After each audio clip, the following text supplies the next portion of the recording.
Storm Daniel launched an apocalyptic type disaster on Libya on September 11th. The storm released rains that Libya typically only sees in a year's time in 24 hours. For Derna in eastern Libya, this was particularly disastrous because it destroyed 2 dams that held back floodwaters to protect the city of Derna and essentially wiped out the city, killing potentially up to 25,000 people and displacing at least 40,000 people that we know of.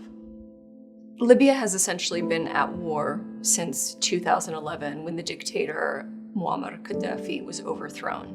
Since then, the country has essentially followed along 2 different lines: the internationally recognized government in the West and General Khalifa Haftar's government in the East, neither of which are elected by the people.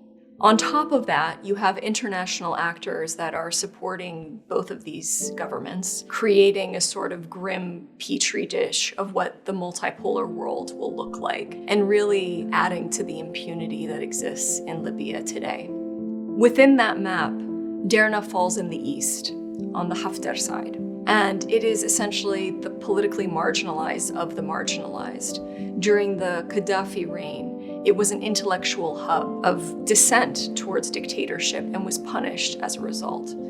Extremists then filled the void, and Derna was once again punished. And then the city resisted Haftar's rule and was punished once again.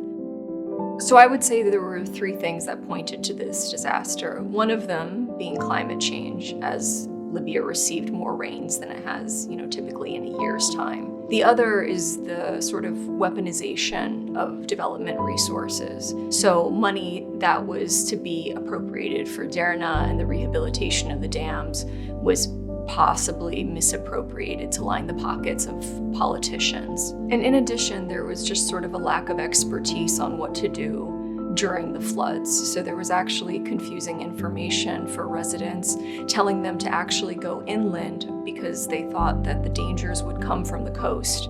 That exposed them to even more danger because the dams were just behind them. And so even more people died, unfortunately.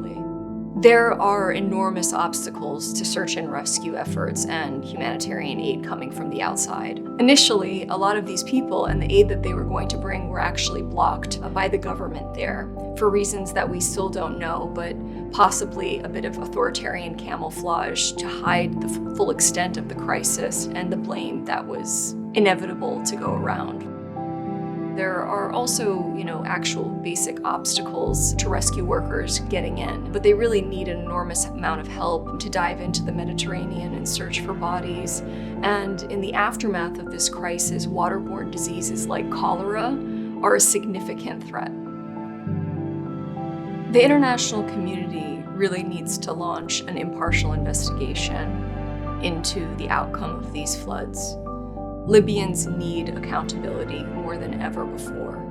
The other thing that the international community can do is stop relying on the United Nations and top-down approaches towards Libya and work on the ground with Libyans in need to ensure that there is no diversion of aid and assistance in the years, the months, the days ahead.